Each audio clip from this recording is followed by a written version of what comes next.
Hello, good morning friends. एक बार फिर से आप सभी का मेरे यूट्यूब चैनल में हार्दिक स्वागत, अभिनंदन।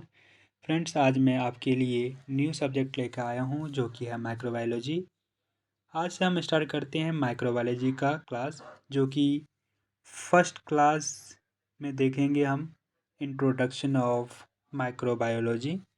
क्या देखेंगे? इंट्रोडक्शन ऑफ माइक्रोबायोलॉजी में हम देखते हैं the word microbiology is made up of 3 word. Microbiology का जो वर्ड है वो 3 वर्ड से मिलकर बना है। पहला है micro plus bio plus logy. Micro means क्या होता है, देखते हैं। माइक्रो मीन्स नाम से समझ में आता है। माइक्रो माइक्रो मतलब क्या होता है, स्मॉल या टीनी। बायो मतलब क्या होता है, एलाइव या हम जी बोलते हैं। एंड लॉजी मतलब होता है स्टडी या स्टडी ऑफ। क्या होता है, स्टडी या स्टडी ऑफ। ठीक है, चलिए आगे देखते हैं। आगे है it means study of small या tiny organism called microbiology but we can't seen by naked eye. इसके कहने का मतलब ये है कि माइक्रोबायोलॉजी में हम स्मॉल ऑर्गेनिज्म का स्टडी करते हैं जिसे हम नेकेड आई यानी कि खुली आँखों से नहीं देख सकते, उसे हम बोलते हैं माइक्रोबायोलॉजी।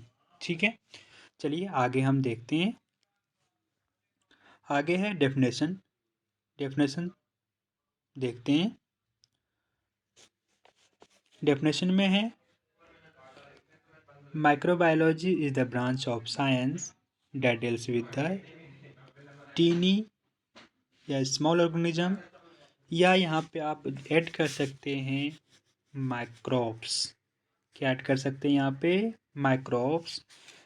तो microbiology is the branch of science that deals with the tiny small organism या microbes that that can't be seen by naked आई।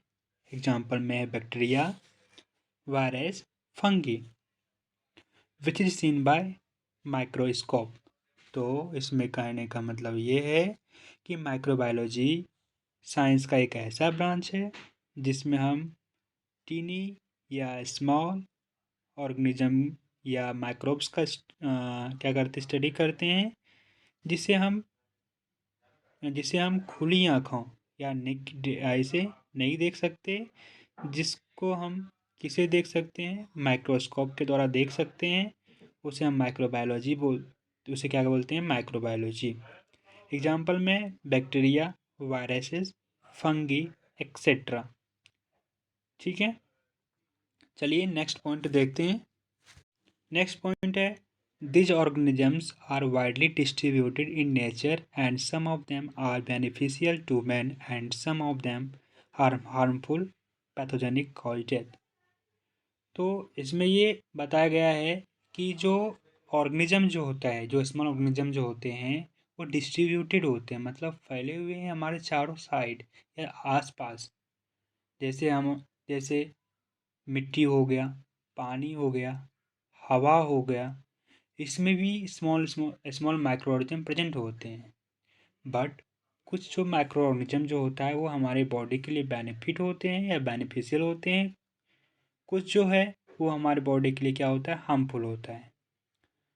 ठीक है, जो हार्मफुल माइक्रो ऑर्गेनिज्म जो होता है वो धीरे धीरे क्या करते हैं, हमारे बॉडी को इफेक्ट या हमारे बॉडी पर इफेक्ट करना शुरू कर देते हैं, और जिसकी वजह से क्या होता है, किसी भी मैन की डेथ हो जाती है। ठीक है, तो इसे कहने का मतलब ये है कि जो माइक्रो ऑर्गेनिज्म जो होते हैं हमारे चारों साइड स्प्रेड है, फैले हुए हैं, और जिसमें कुछ क्या है, कुछ बेनिफिट हमारे बॉडी के लिए या मैन के लिए बेनिफिट है, कुछ जो है वो कुछ माइक्रो ऑर्गेनिज्म जो होते हैं वो क्या है, हमारे लिए हार्मफुल है। जो हार्मफुल होते हैं हमारे बॉडी को क्या करते हैं, हमारे बॉडी को इफेक्ट करना शुरू कर देते बॉडी पर, जिसकी वजह से किसी भी मैन की डेथ हो जाती है। ठीक है, चलिए एक बार फिर से रिव्यू कर लेते हैं क्या क्या देखे हम आज की क्लास में। सबसे पहले देखें introduction of microbiology. Introduction of microbiology में देखें कि जो माइक्रोबायोलॉजी जो वर्ड है वो 3 वर्ड से मिलकर बना है। सबसे पहले है micro plus bio plus logy. Micro मतलब क्या हो गया, स्मॉल या टीनी। बायो मतलब हो गया एलाइव, एंड लॉजी मतलब हो गया स्टडी ऑफ। ठीक है, तो इट मीन्स क्या हो गया कि माइक्रोबायोलॉजी में हम किसका स्टडी करते हैं, स्मॉल या टीनी ऑर्गेनिज्म या माइक्रोब्स, जिसे जिसे माइक्रोबायोलॉजी कहते हैं। But we can't seen by naked eye, जिसे हम खुली आंखों से नहीं देख सकते। ठीक है, तो इसका डेफिनेशन देखते हैं। डेफिनेशन में क्या है कि microbiology is the branch of science that deals with the tiny या स्मॉल ऑर्गेनिज्म या microbes that can't be seen by naked eye which is seen by microscope। Example में बैक्टीरिया, वायरस, फंगी एक्सेट्रा। कि microbiology science का एक ऐसा branch है जिसमें हम टीनी या स्मॉल ऑर्गेनिज्म या माइक्रोब्स का स्टडी करते हैं, जिसे हम खुली आंखों से नहीं देख सकते, जिसको हम माइक्रोस्कोप के द्वारा देखते हैं, उसे हम क्या बोलते हैं, माइक्रोबायोलॉजी बोलते हैं। एग्जाम्पल में बैक्टीरिया, वायरस, फंगी एक्सेट्रा। ठीक है, चलिए आज के लिए इतना ही। आई होप मैं आशा करता हूँ कि आज की जो क्लास है वो समझ में आ गए होंगे। तो नेक्स्ट क्लास हम देखेंगे कि नेक्स्ट क्लास में हम देखेंगे ब्रांचेज ऑफ माइक्रोबायोलॉजी, फिर देखेंगे हिस्टोरिकल माइलस्टोन, उसके बाद देखेंगे importance of microbiology in nursing. तो चलिए फ्रेंड्स, आज के लिए इतना ही। Thank you, have a nice day.